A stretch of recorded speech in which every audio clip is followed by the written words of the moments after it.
One of the things that's universal among beings is that all beings want happiness, don't want suffering.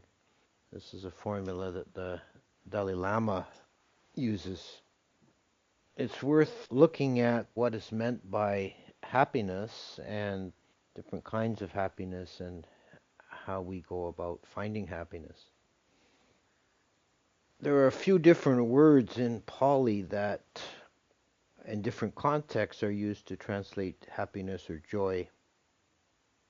There's the verb modati, which means to rejoice, and that has derivatives pamoja, which is happiness or joy, and that also occurs in the word anumodana. Pamoja occurs in the transcendental dependent arising, is the result of faith, happiness, pamoja. That word is also modati. Another derivative from it is mudita, which is the third Brahma Vihara, the one that is usually translated as sympathetic joy, which is the complementary opposite of compassion, karuna. In compassion, we wish that beings don't suffer, and with mudita, we wish that beings continue to enjoy the good fortune they have attained. So in the one we focus on the suffering aspect of beings, and in the other we focus on the joyful aspect of beings. Anumodana is rejoicing in the meritorious. The chant that we do at mealtime is an anumodana. The essence of the chant is to rejoice in the good fortune, that the good karma that has been made by those beings who have offered the food, prepared the food, and we're wishing, rejoicing in their merit. When we transfer merit to the departed, it works in this way, because one who's in the Peta realm, a ghost, has very little opportunity to make merit. But if you do a meritorious deed and wish that merit transferred to your relatives in the Peta realm, then in their realm they rejoice in that, and the act of rejoicing in merit is itself a karmically positive, meritorious act. Other two words that are often translated as happiness or joy are piti and sukha. These are both jhana factors. Piti, some translators prefer happiness, some prefer rapture. This also occurs as one of the 7 enlightenment factors, the bojjhanga. This is something that's worth remembering, that joy is an enlightenment factor. There's no benefit to gain from being miserable. Being joyous and happy brightens the mind, and the specific kind of happiness, piti, is classed as one of the enlightenment factors. Sukha is sometimes translated as bliss. It's the most general word, I would say, for happiness or joy. In its most rudimentary form, sukha simply means pleasant feeling. Sukha vedana, pleasant feeling, is sukha. The 3 feelings, dukkha, sukha, and neutral, which is adukkha, asukha, is the 3 vedana. So that's the most rudimentary form. It's just simply a feeling, pleasant feeling, and that might be very mild. It's on a spectrum from just mildly pleasant to ecstatically blissful. As a jhana factor, it has a different quality than piti. They're both present in a degree in first jhana. Then in second jhana, piti predominates. They're still both present, but then piti falls away, leaving only sukha in third jhana. The difference between the two is that piti is more energetic, There are different manifestations, different forms of piti. There's a list in the Visuddhimagga of different kinds of piti. It is a pleasant feeling, a thrilling, pleasant feeling. That's why it's sometimes called rapture. And it has usually a physical or bodily correlate that one feels like goosebumps or spine rushes. There's different manifestations of it. The highest form, the most sublime form of piti is they call uplifting piti, is a sensation of lightness in the body to such a degree one feels that one is lifting off the floor. It's a subjective feeling of floating or levitating. And if you experience this in meditation, it can be, if you experience it the first time, it can be so surprising that you might lose the meditation and open your eyes to see if you're actually floating. It's a subjective feeling. I'm not talking about an actual levitation. That's something else. But this is the highest form of piti, is this uplifting piti. Sukha is calmer, more expansive. It has no thrilling or exciting aspect to it. It's a kind of a oceanic feeling. So this is often translated as bliss in this context. And it has this quality of steadiness. In one sutta that talks about jhana, there are metaphors, and as we know, the Buddha was a master of metaphors, a metaphor for the different jhanas, focusing on these factors. The happiness that's experienced in first jhana is compared to the water that's mixed in with the bath powder. This is a little bit obscure. It's a reference to how they used to deal with bath soap in ancient India, to apparently mix a powder with water until you got a goopy mass to wash with. And just as the water permeates every part of the soap ball, so does the piti and sukha permeate every part of the meditator's body. One feels as piti and sukha. In the second jhana, it's compared to a mountain lake that has no rivers flowing into it and no rain falling onto it, but is continually refreshed from an underground spring. So this is a very interesting image, and the focus here is on piti. And you relate this to the uplifting feeling, the spine rushes, and the lifting, the lightness of the body. It's entirely internally generated, is the key factor. I think there's a strong correlation here to what in other Indian traditions they talk about kundalini energy.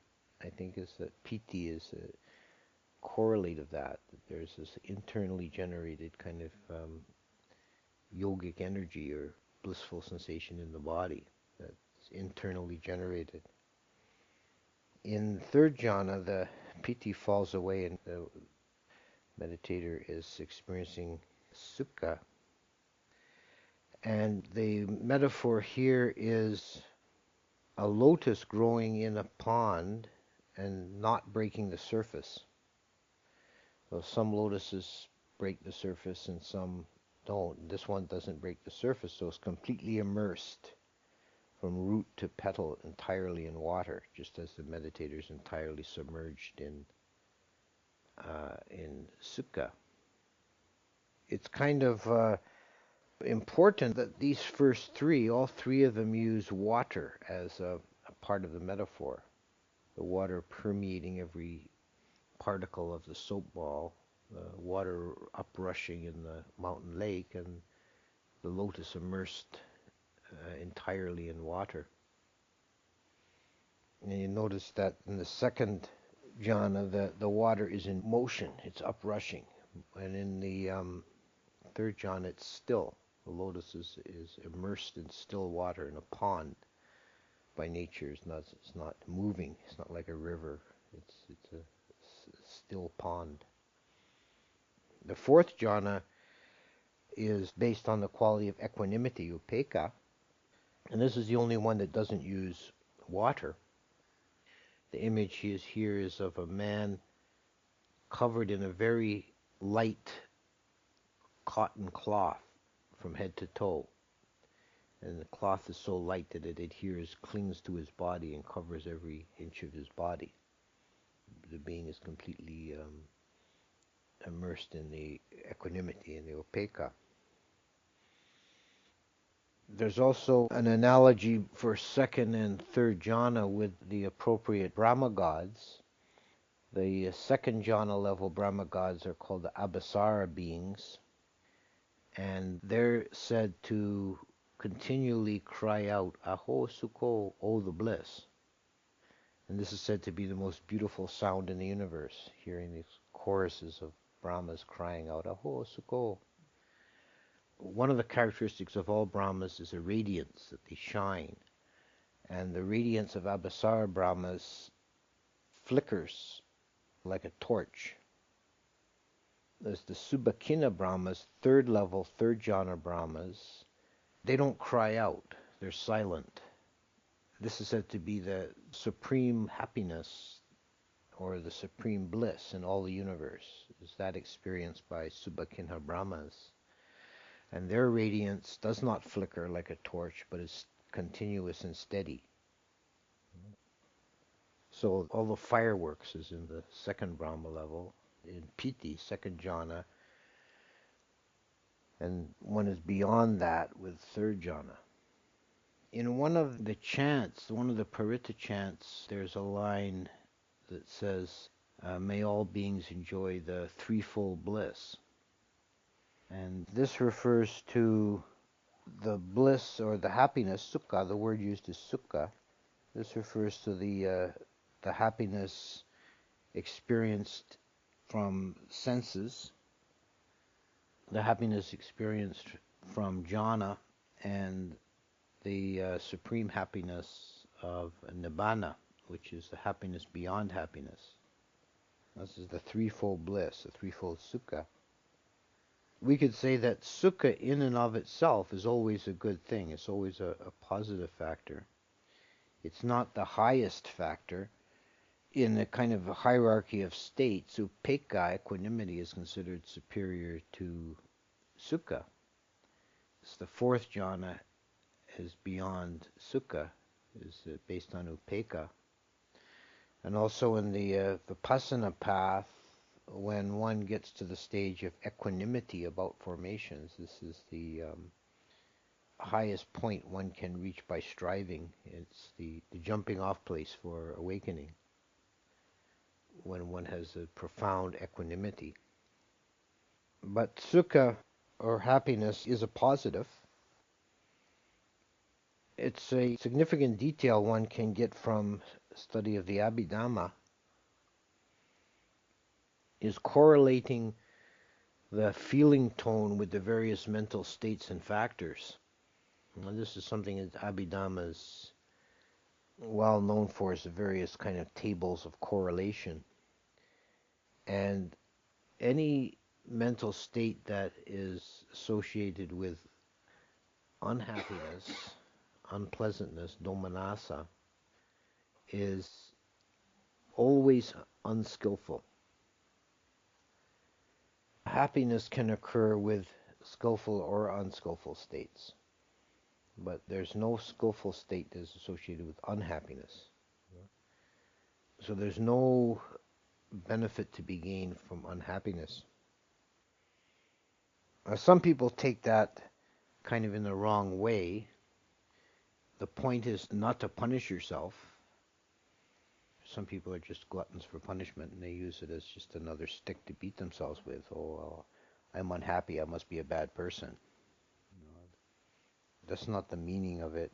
It's to recognize and understand your mental states. And until you are fully liberated, there will be unhappiness.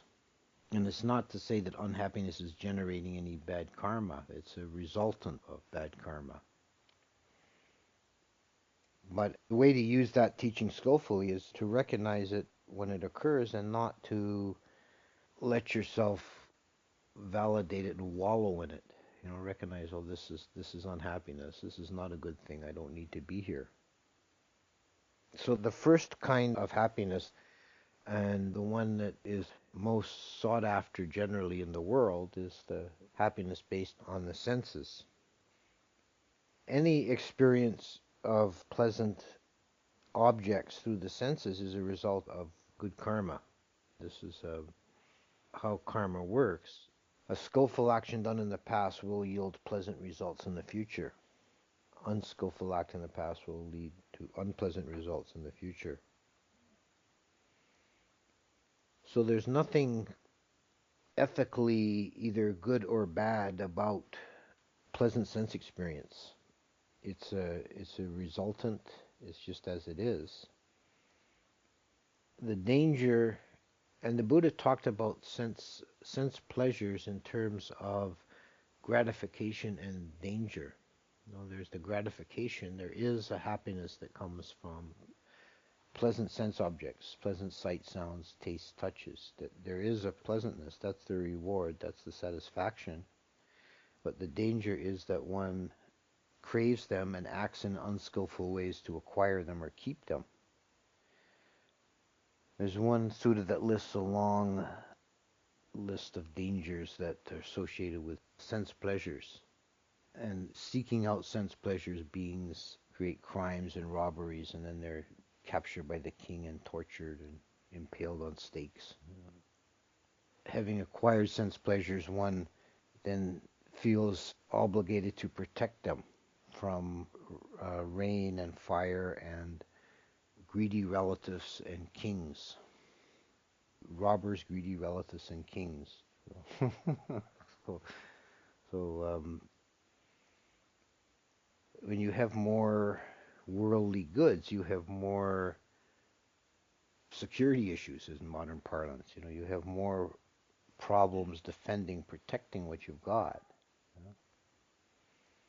The list even includes, on account of sense pleasures, beings strap on armor and take up sword and spear and go to war and battle with each other, which is a kind of an interesting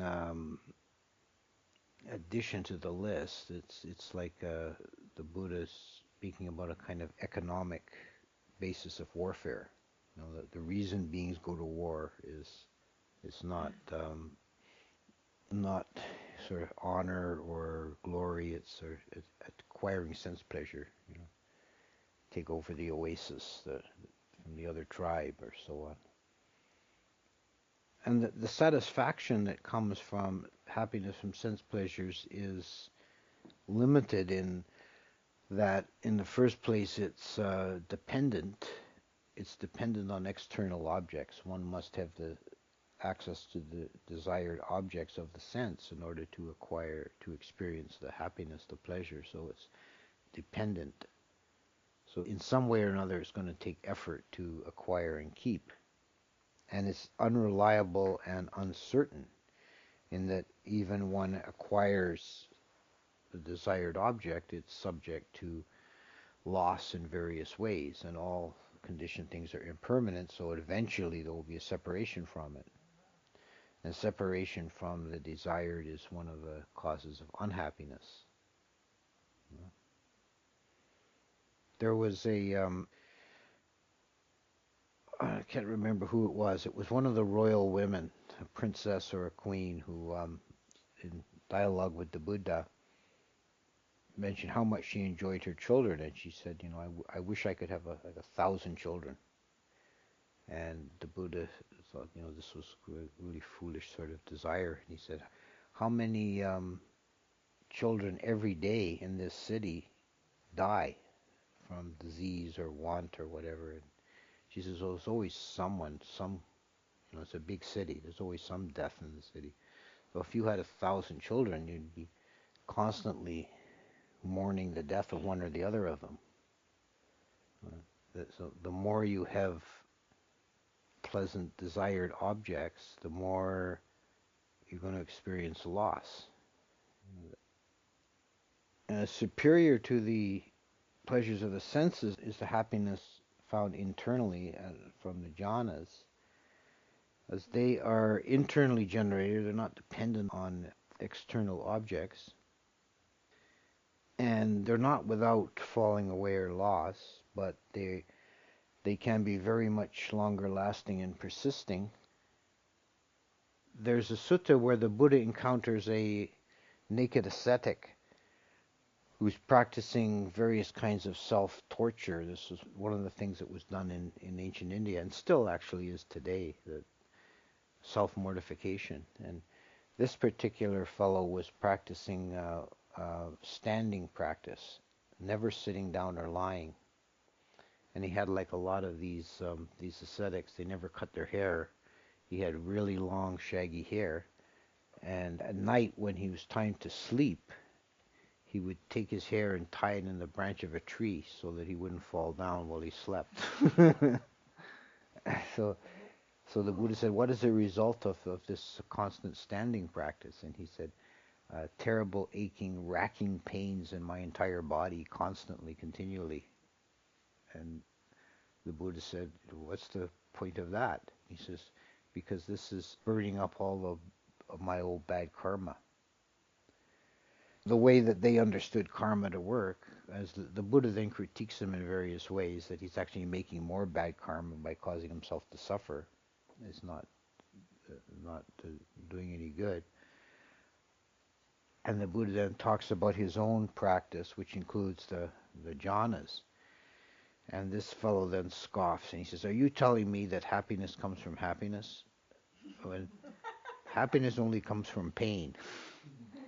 And if happiness came from happiness, then King Bimbisara of Magadha would be an arahant, because he's constantly surrounded by the pleasures of the senses.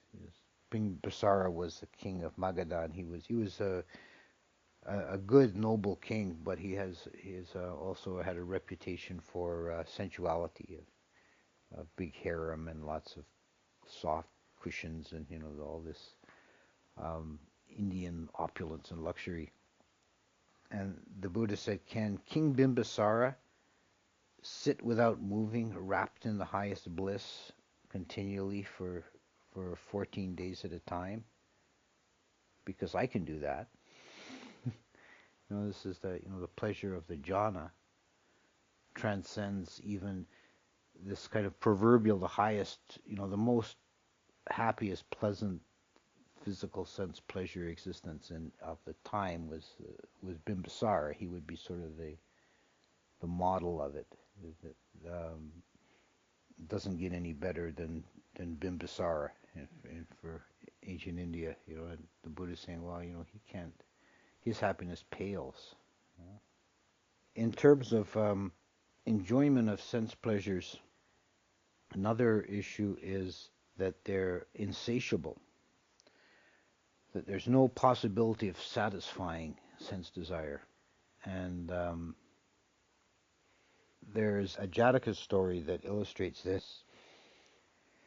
It was one of the wheel-turning monarchs, Makadeva, who, after conquering the whole earth, the 4 continents, which is as far as most wheel-turning monarchs ever get, and he was living at a time when human lifespan was very long.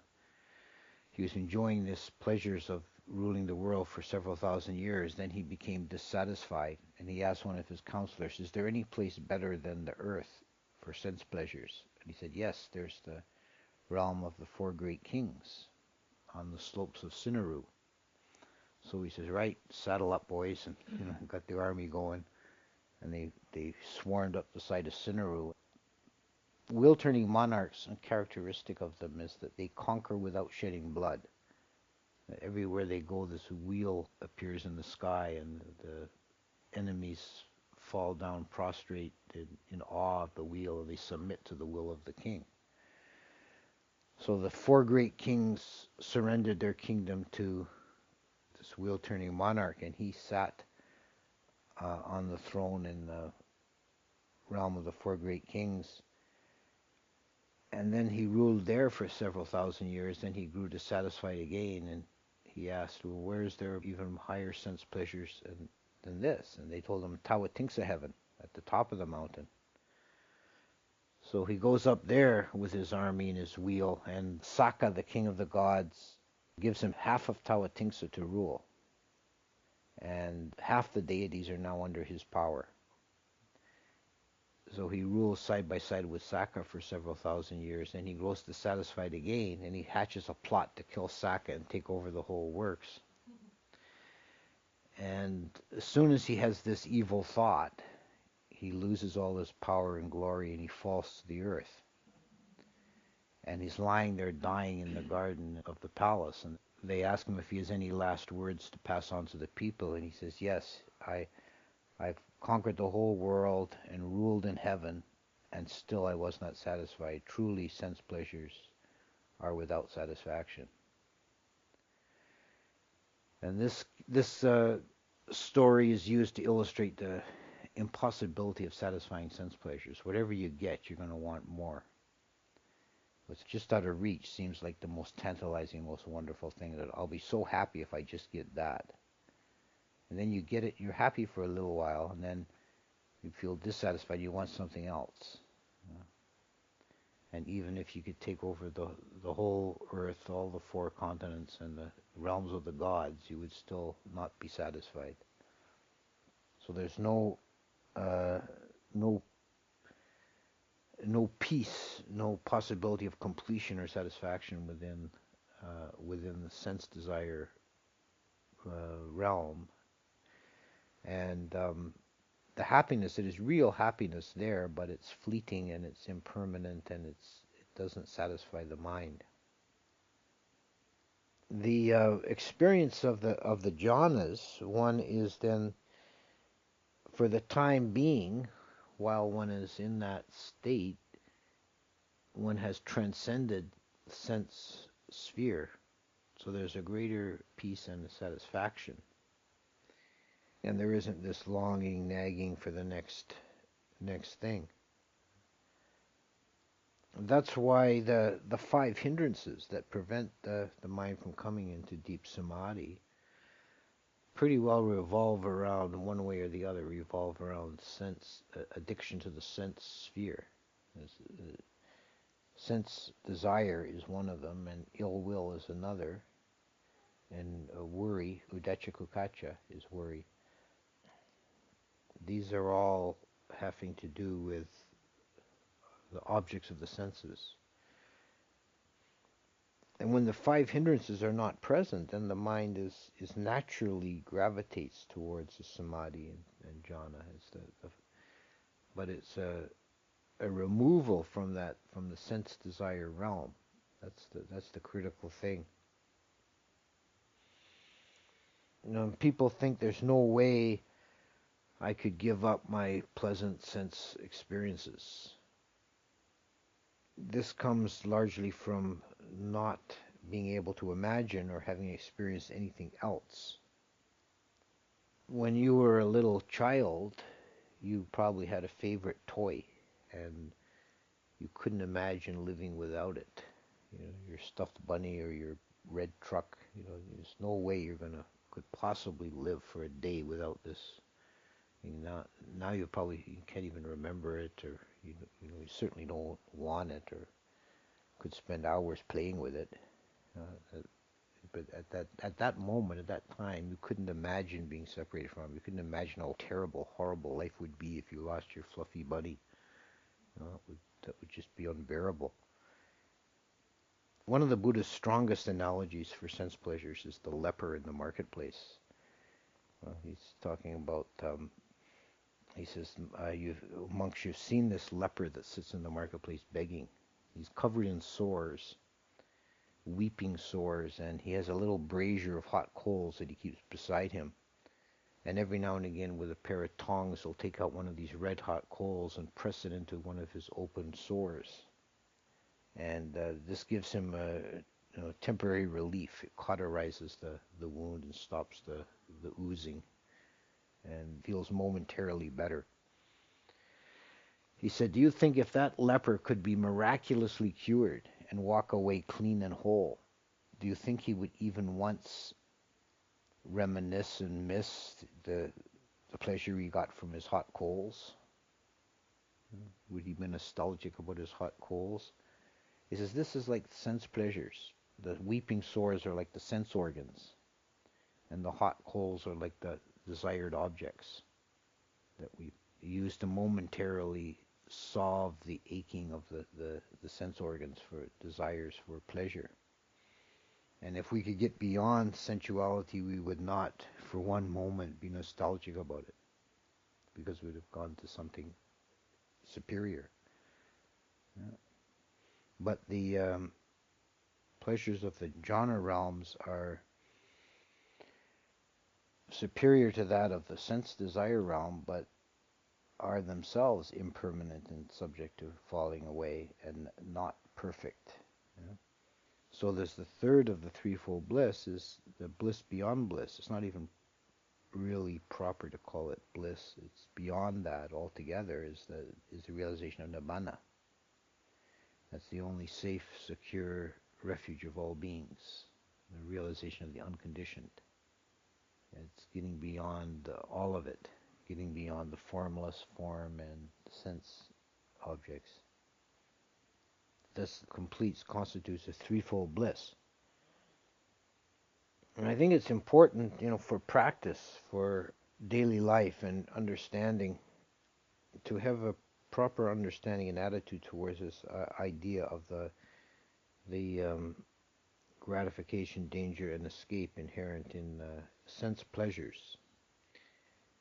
I think there's a danger of misunderstanding or mishearing, not taking these teachings properly. And the people either they hear which is a very common refrain of the Buddha's warning about the dangers of sense desire, and they either don't want to hear it and they reject it out of hand, or they take it the wrong way and develop a kind of swing to the opposite extreme, a kind of a self-mortification, or at least a extreme asceticism or austerity.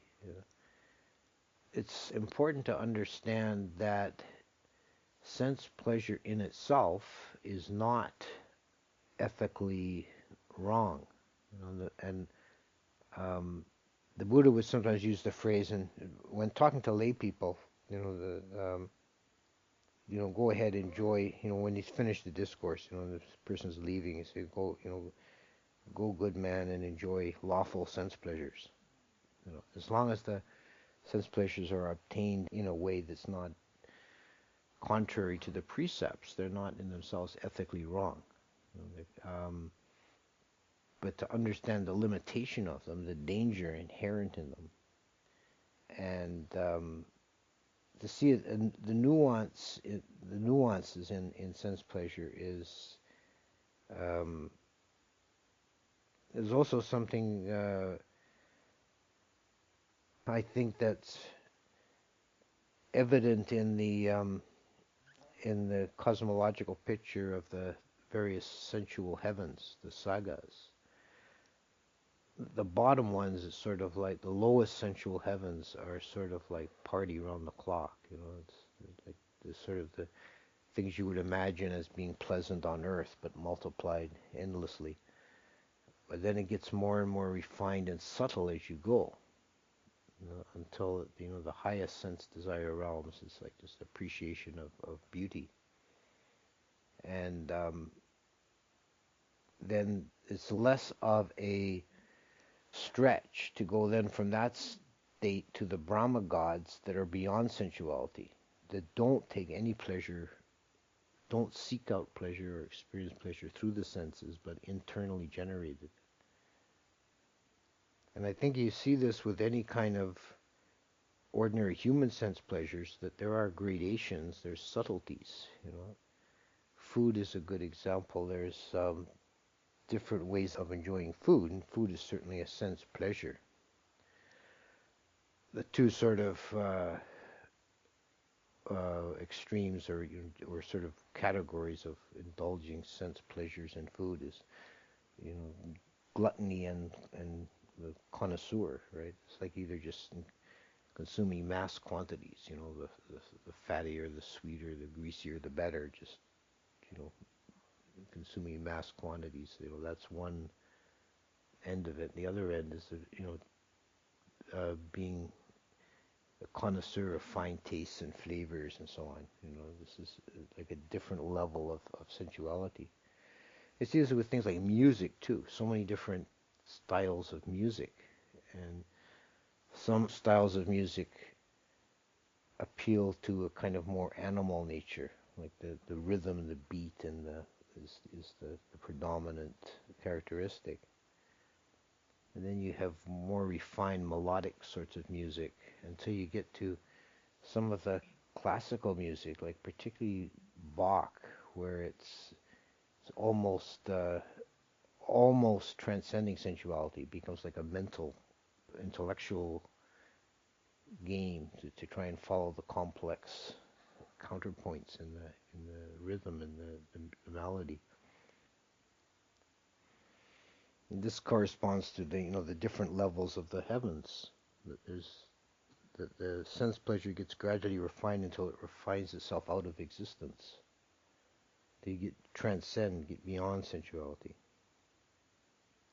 Then you go through the various jhana states, or the cosmological equivalent to Brahma realms, and they become increasingly refined, increasingly subtle, from the piti to sukha to upekkha, equanimity. And at each stage, you're shedding things, you're losing layers of complication, of variation, and seeking a more kind of primordial simplicity of mind.